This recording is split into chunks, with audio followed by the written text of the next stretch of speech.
Good afternoon, everybody, and welcome to an episode of Book Drops. I am Don Boozer, the manager of the Literature Department here at Cleveland Public Library, as well as the coordinator for the Ohio Center for the Book.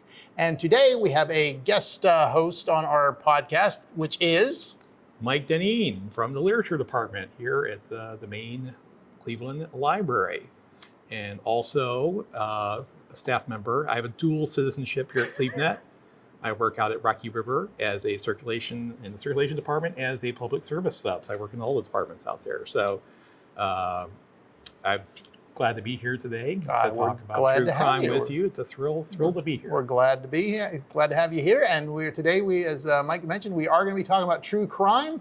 Mike was very excited about volunteering to come and talk. And I did say this is not a forte of mine. I will say that I have one of my favorite nonfiction comic series is the Treasury of Victorian Murder, which is sort of up that general line. But I don't have a lot of expertise, and I was so glad that Mike offered to come and share his extensive expertise in the area of true crime. I'm not sure that I take, if I'm cautious about that or not. So we'll stay on my good side. I'll just say that. Exactly. So please, I believe that you have we have books, we have recommendations, yes. And we also wanted to mention too about CleveNet. Yes. I brought a lot of props here. I brought a lot of materials I'll talk about, and I'm not sure it's been covered on this webcast before. But as a circulation person, I will point out that all the items I show you here today are available throughout the CleveNet system. There are 40 different library systems that are part of CleveNet across northern Ohio. And you could be in Sandusky, you could be in Cleveland proper, you could be in Rocky River or Mentor or any number of communities. And if you see something here you like, if your local branch or your local library doesn't carry it, you can request it and it will be delivered to your local library, and you can check that item out and read it or view it, depending on the medium. And it's a really nice thing that a bunch of the libraries have gotten together to do, which kind of pools everyone's strengths so that readers and patrons across northern Ohio have access to more materials. And even if you aren't part of CleveNet, we do have a active interlibrary loan department as well. So if you do happen to be outside of Northeast Ohio, there's always a possibility you can go through your interlibrary loan department at your local library and get some materials that way. But CleveNet is definitely the most efficient way to handle it. And even if you don't live in, for example, Lakewood, like I do, which their library is not part of CleveNet, still, you can get a card in Cleveland, or anyone in the state of Ohio can get a card at a CleveNet library and has access to these materials. Exactly. So there's no excuse for not reading any of the books or materials that Mike talks about today. Exactly. So anyway, and one of the reasons I'm here is I've been a true crime reader for a long time, but at Rocky River, we have for about 3 years now, we do have a book club. We call it discussion. In COVID years, 3 years is a long time. Exactly. And it started about 3 years ago. It was started by Sherry and Megan, because our teen librarian and our human resource director teamed up to start the group. It started as a true crime book club, and it's kind of evolved to more of a discussion group because we involve different types of media now. And basically, it's third Wednesday of every month. We get together at 7 o'clock at the Rocky River Library and discuss a different case or a different item. It is, at least at Rocky River, it is the longest standing.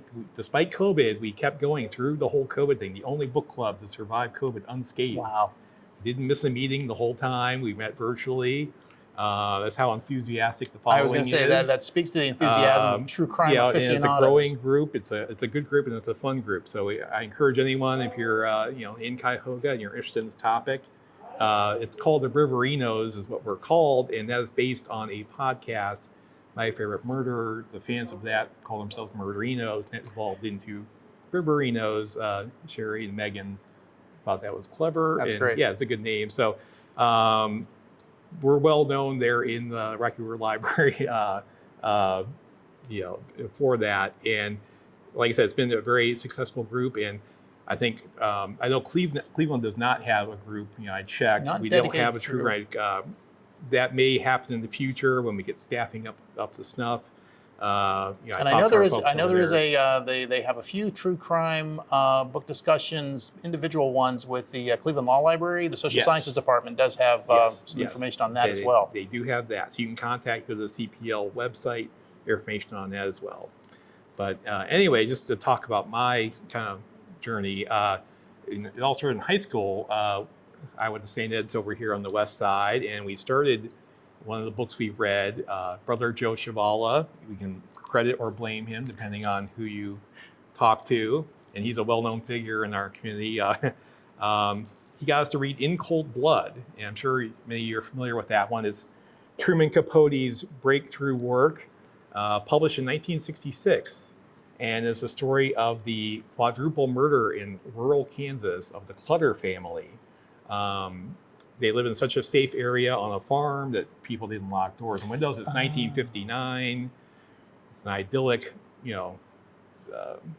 Dorothy, or what people thought was idyllic. Exactly. Well, it was a beautiful concept, but I think many of you kind of know the framework. Dick and Perry, the two guys they kill the family, and basically they eventually are caught. And Truman Capote did a good job. He kind of met them, got their story, put it into what they called the first nonfiction novel, I believe was the phrase he used. Yep.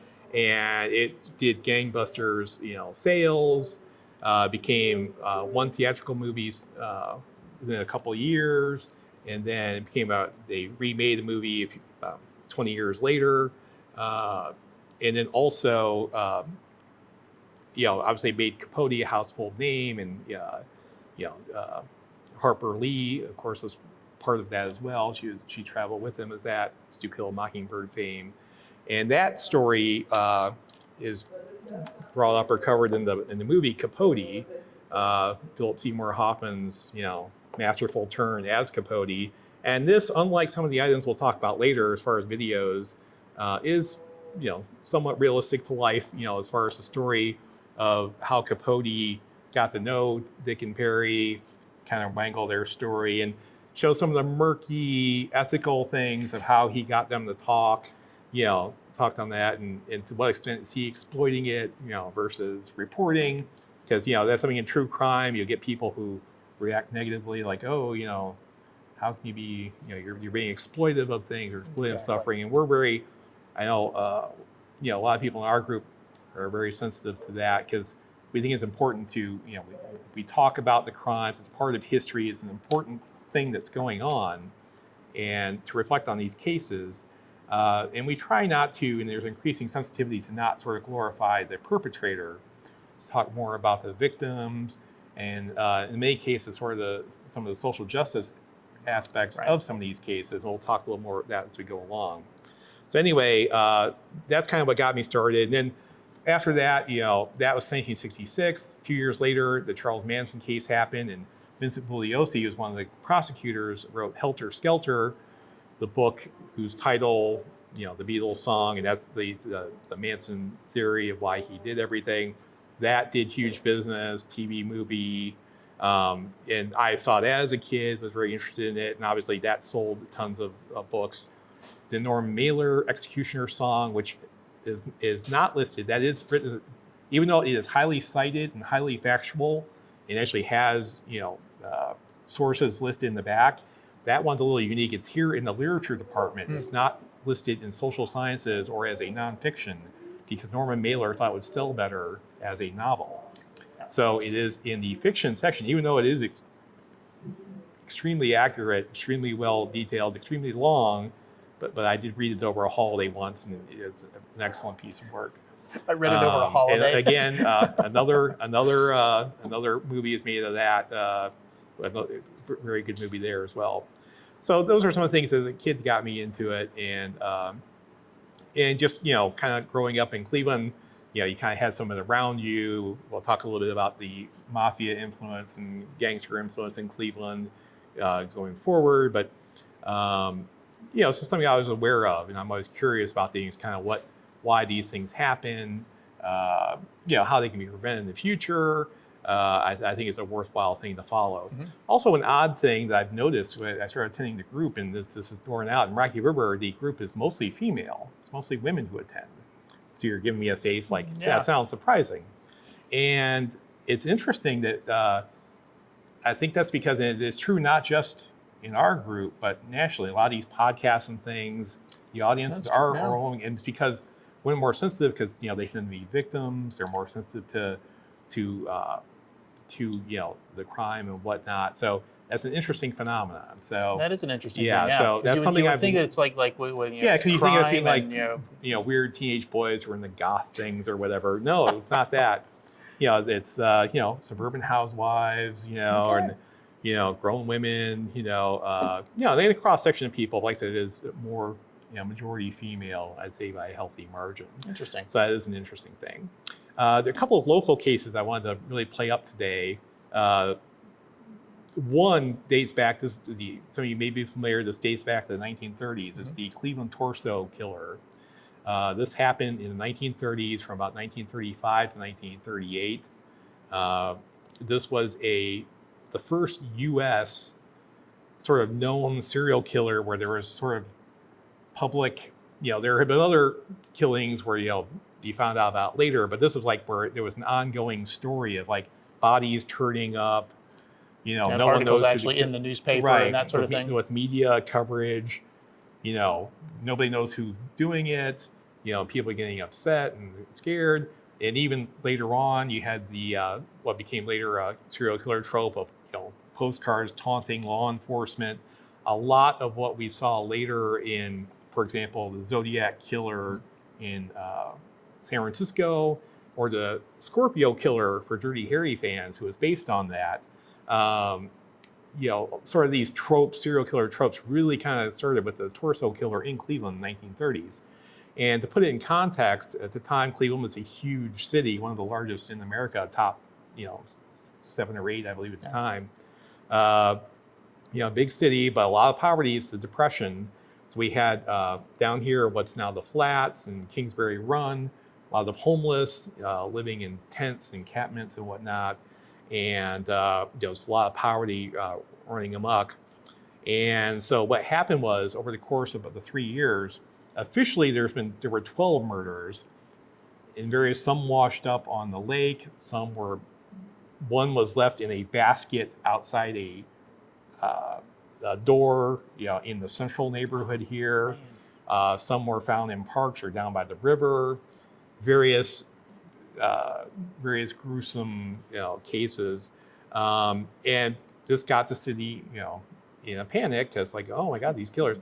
And of course, the first, it grew, even though the victims tended to be poor, they were marginalized people. Just the volume of it created some sensationalism, and with newspapers, time competing for circulation, they played it up, and it did prey on the public. Stereotypical, if it bleeds, it leads. Exactly. Yeah. And at the time, we had a Republican convention that year, in 1936. The Republican convention was here, very similar. Remember the police presence we had a few years ago? So obviously you had concerns about security. This is against the backdrop of that. There was something called the Great Lakes Expedition, sort of like a World's Fair, was held here during this time.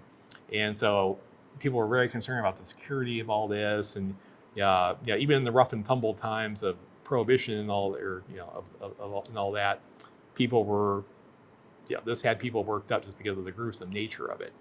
And into this came a famous name from Chicago, Elliot Ness. Now, he wasn't the untouchable that we know from movies and TVs yet, but he was a known crime fighter from Chicago, and he did in fact take on Al Capone and the mob, and was successful in helping get Capone sentenced to prison and cleaning up the Prohibition stuff.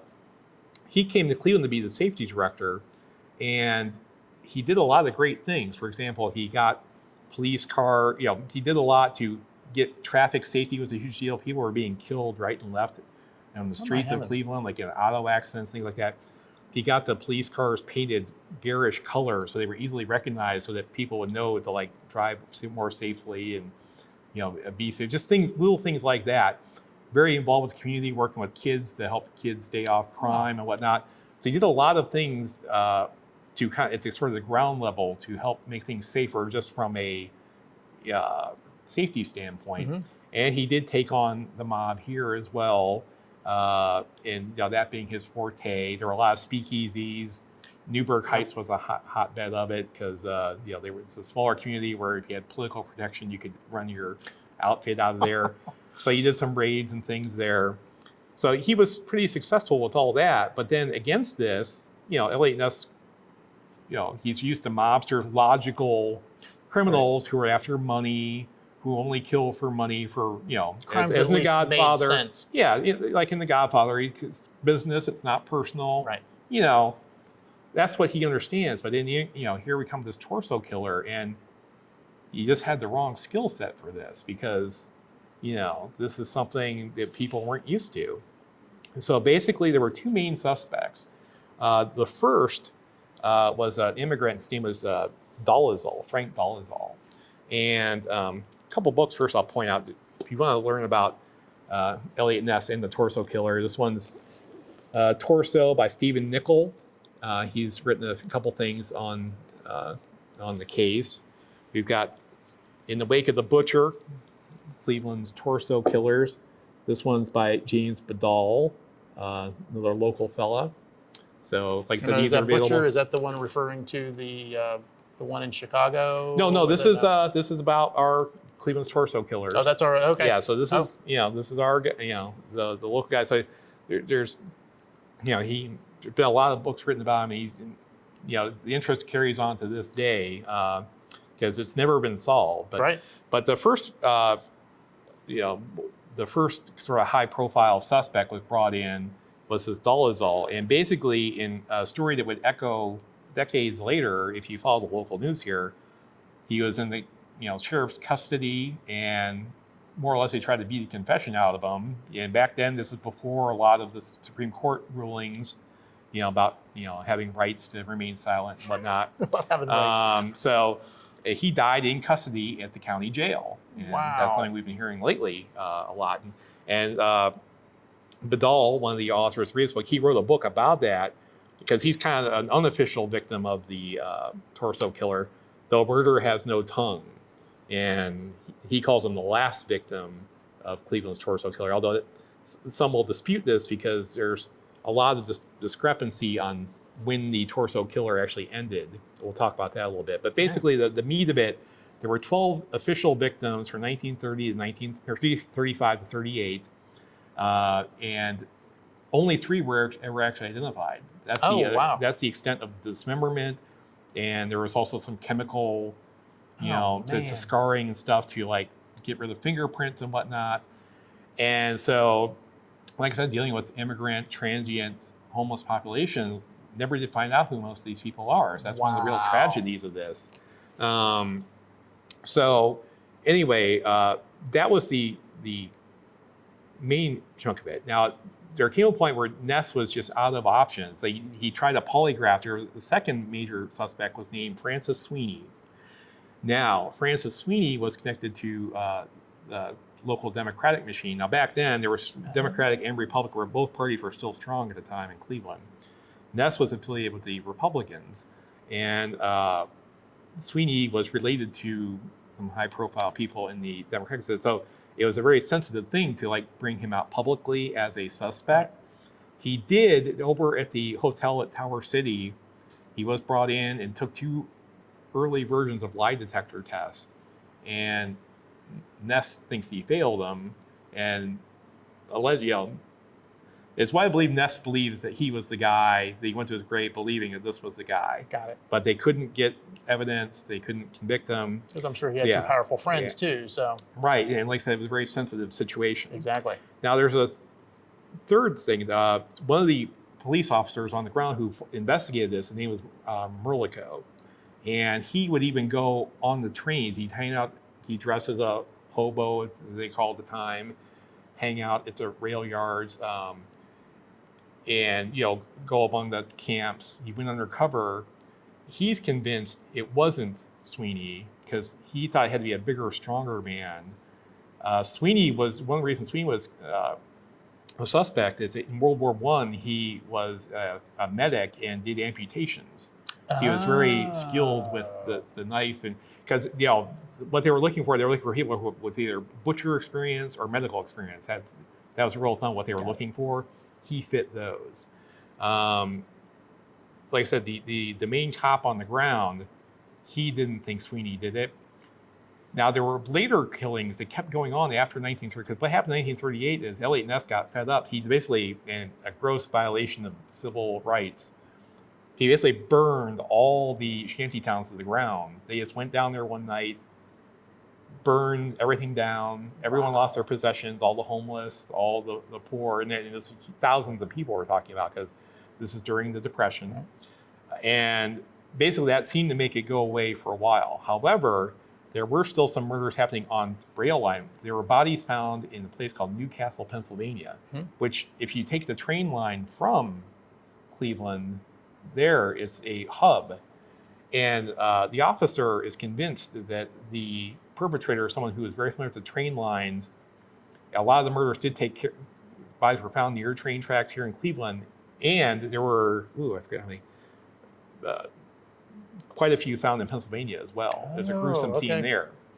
So there are those who believe that that is tied into the case as well. So like I say, you get different theories how many victims there are, how long it went on. And that case was never solved either.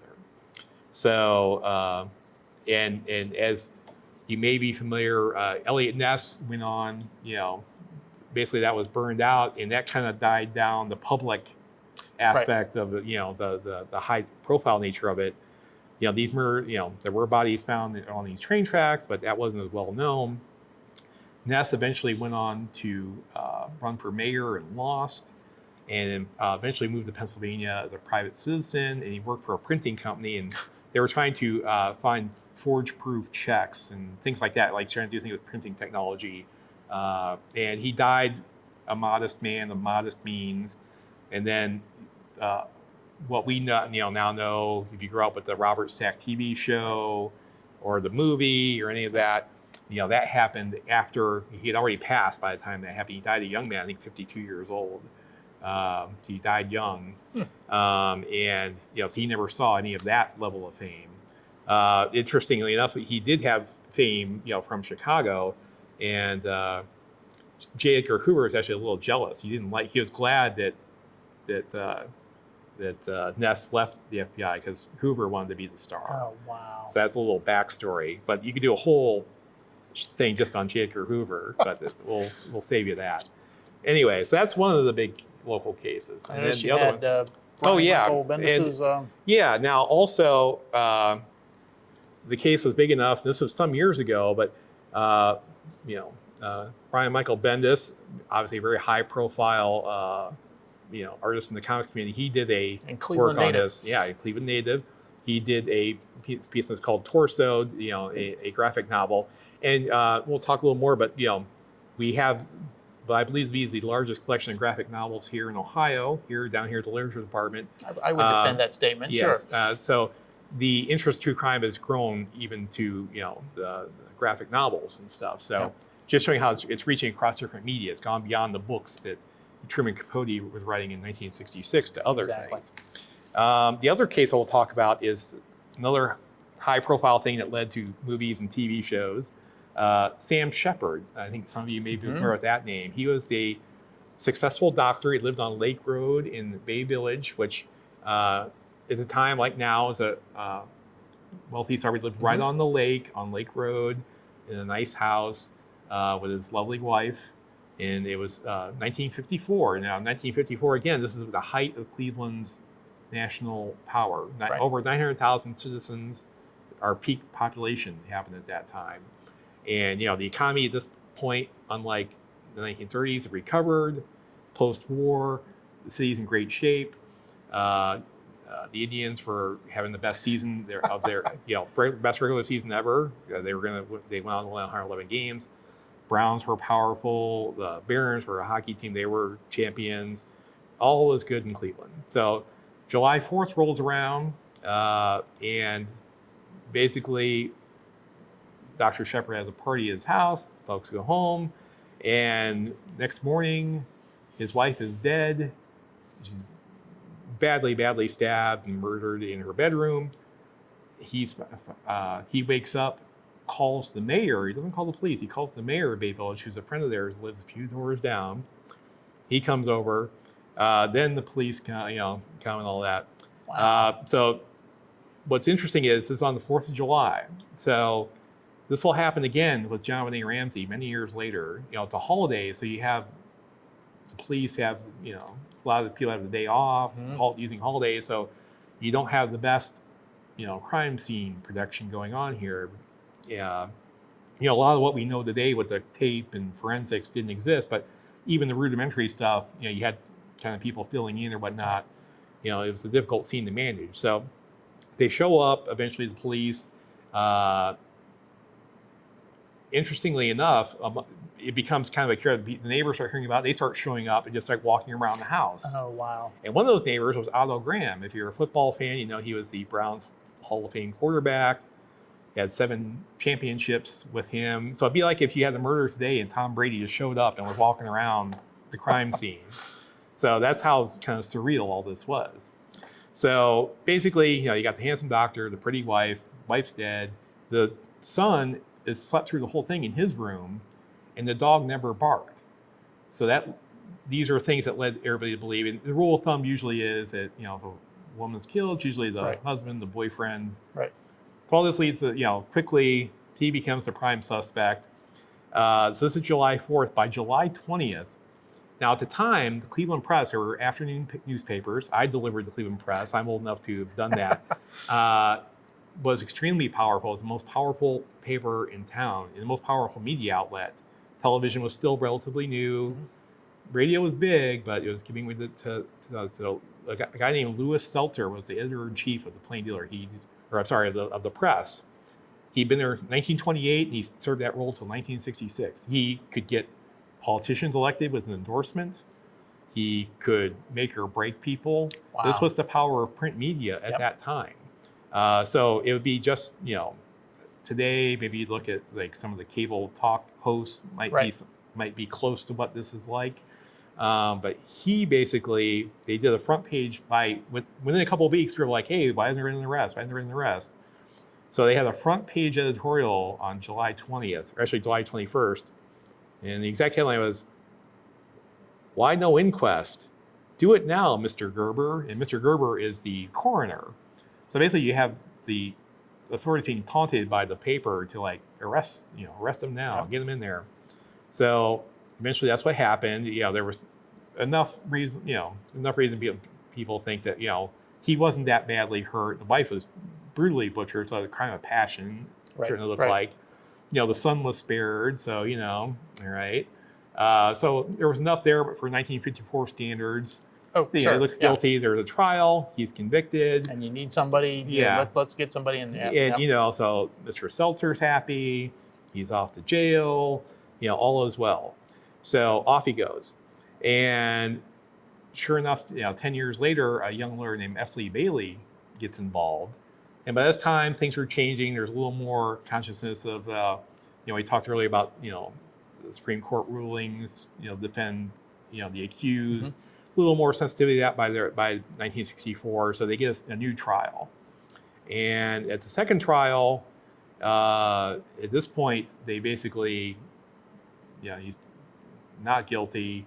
He's freed by 1966. He's freed. He's out of jail. And, but he can't really practice medicine again.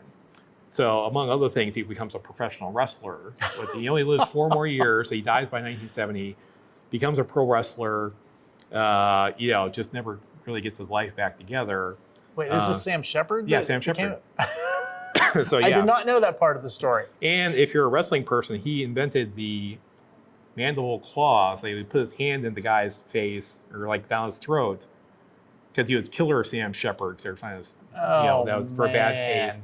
But if you know who Mick Foley is, many, many years later, that was his gimmick. So he stole Dr. Shepard's gimmick. Oh, my heavens. So anyway, wow. So that became, that's what happened to Sam Shepard. Now, of course, in the interim here, there's a little TV show called The Fugitive. Exactly.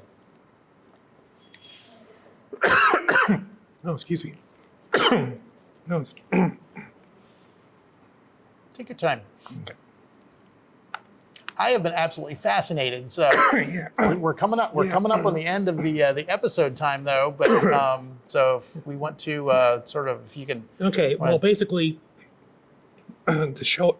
Oh, I'm sorry.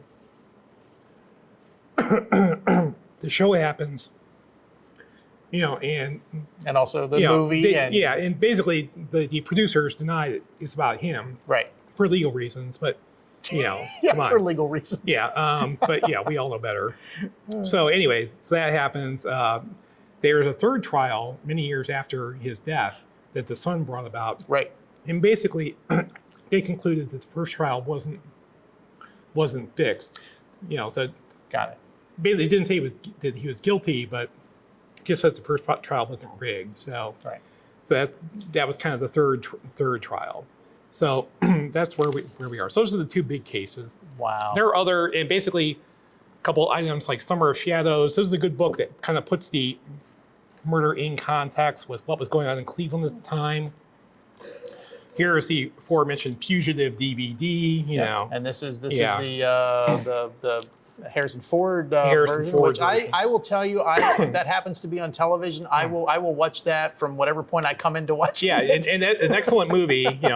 Not realistic, but an excellent movie. Much better than a TV show. Exactly. And there was a book called The Wrong Man by James Neff, which goes into reasons. There's forensic reasons exonerating him as well. There's a couple other suspects. I won't go into it, but there's strong evidence that he didn't do it. And James Neff, a local author, he gets into it here. So a couple other things as far as like local cases and things. I mentioned earlier the influence, a lot of organized crime in Cleveland. You may be familiar with, when I was a kid, the Danny Green case. So there's a book, To Kill an Irishman, The Irishman, Rick Porrello, who's done a lot of books about, the local mob scene. That's a good one. This became a movie with Vincent D'Onofrio, among others, a few years ago, which was a good movie. Yeah, and I know that book is that book and that whole genre is very popular. And here's Rick Porrello again, rise and fall of the Cleveland Mafia. So gets to get back into some of the characters that Elliot Ness was looking into back in the 30s. So there you go. We mentioned earlier graphic novels. One here we have the Ohio Center for the Book. This gets into graphic novels and into a local case. You all know about Jeffrey Dahmer, but here's a graphic novel, My Friend Dahmer by Durf, local artist. Who actually went to high school with and thus Jeffrey Dahmer, and also made into a movie, as a matter of fact. Yeah, and then a couple more, the Anthony Soule case a few years ago, and this touches into the whole, some crimes go unreported because of the victims, but this was all found out. House of Horrors, Robert Spurna was the